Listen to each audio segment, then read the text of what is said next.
Tonight, a federal appeals court says the state law banning the open carry of firearms is unconstitutional. So a federal appeals court just told California that banning open carry is unconstitutional. I know that sentence sounds fake, kind of like a unicorn riding a bald eagle while reciting the Bill of Rights, but apparently miracles do still happen in federal court because California has been treating the Second Amendment like it's a free trial that expired in 2007. Let's keep going. The law would have banned open carry in counties with more than 200,000 people here in California. The judge, a Donald Trump appointee, said the law didn't stand under a ruling from the Supreme Court. It requires firearm restrictions to be consistent with the nation's historical tradition of firearm regulations. Okay, that part right there is the whole ball game. Because what the court is saying is this: you don't get to make up gun laws based on vibes. You don't get to legislate your feelings. You don't get to ban rights because a holster makes you uncomfortable at Trader Joe's. If you're going to restrict a constitutional right, it has to be consistent with the nation's historical traditions of firearm regulation. Not modern tradition, not California tradition, not this scares me tradition, historical tradition. Now, before the internet starts malfunctioning, let me say this clearly. I don't open carry. I don't plan to open carry. It's not my thing.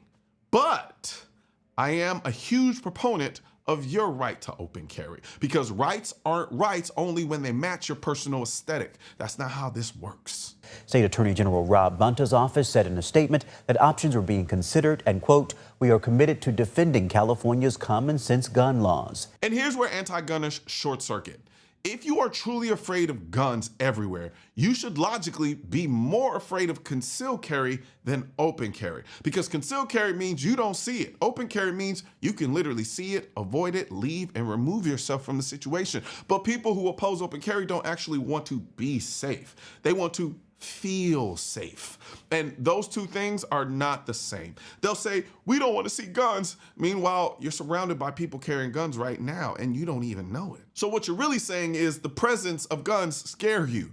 That's hoplophobia. And sorry, we don't make laws based on your internal irrational fear of an inanimate object. This ruling is a win, not because everyone needs to open carry tomorrow, but because it reinforces a principle California keeps trying to ignore.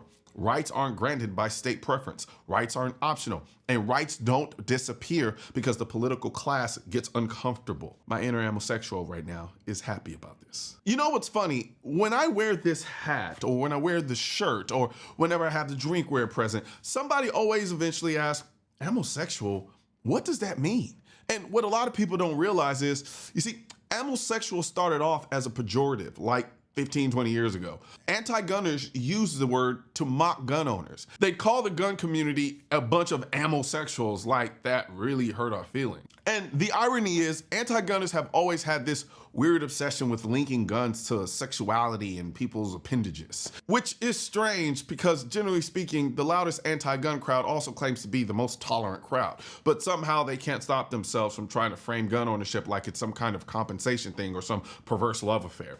And I always thought that's not the insult you think it is. Because yes, I love guns. Outside of politics, outside of the ideology, outside of the Second Amendment arguments, I love guns because I love shooting them. They're enjoyable, they're relaxing, they're cathartic, they're beautiful. So if you want to call me an amosexual because I love guns, okay, I'll take it. And that's why I created the amosexual line that you see right here on my hat. Because if they're gonna keep saying it, we might as well own it. This is us taking the word back. If you want to call us an amosexual, cool. I'll make a shirt. You want to call us amosexual? Cool. I'll make it a hat. You want to keep calling us amosexual? Cool. I'll put it on drinkware. I'll wear it and I'll probably convert somebody while I'm at it, because there's nothing wrong with loving the tool that protects the most important thing you have, your life. So forgive me for loving the thing that protects my life, protects my family, and yes, ends up protecting the same people who love insulting gun owners in the first place. So if you want to show off your true amosexual pride and come out of the closet, I'm gonna put a link in the description section for you where you can get your hats, the shirts, the drinkware, you name it. Now, let's add the part that makes this even more important. California's open carry history isn't random. This isn't just a law. This is part of a long tradition of California doing what it does best: overreacting, panicking, and then passing something so broad it hits everyone, including the people they claim they're trying to protect. I've talked about this before in past videos. In response to the Black Panthers using guns to police the police, Republican legislator Don Mulford introduced a bill to repeal the law that permitted citizens to carry loaded weapons in public places. That right there, that is the heartbeat behind a lot of California's open carry restrictions. And that's exactly why this ruling matters, because courts are increasingly saying you don't get to restrict rights based on vibes. You don't get to restrict rights based on political trauma. You don't get to restrict rights because the sight of a holster makes you clutch your pearls like you're in a Victorian romance novel. You have to justify it under the legal framework, and apparently this one didn't survive. A lot of people hear open carry and imagine a Wild Wild West cosplay convention. Like everybody's walking around with 2 revolvers yelling, "This town ain't big enough." Relax. Open carry in real life usually looks like a normal person with a normal holster doing normal errands trying to buy toothpaste, while some anti-gun person is having an internal panic attack over a belt clip. And me, when I see someone carrying, I don't see terror, I see curiosity. I'm like, oh, what gun is that? What holster is that? What setup is that? Because yes, my inner amosexual enjoys seeing the choices people make. It's like spotting a clean car build on the road. You don't scream danger, you go, oh, okay, I see you there. Same concept.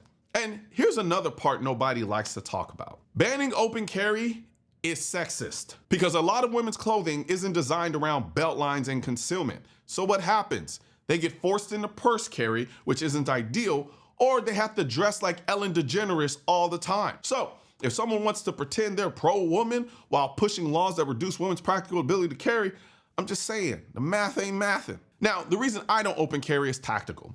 If I walk in open carrying, everybody knows I have a gun, including the bad guy, which means if something pops off, I'm probably gonna be the first person he wants to eliminate.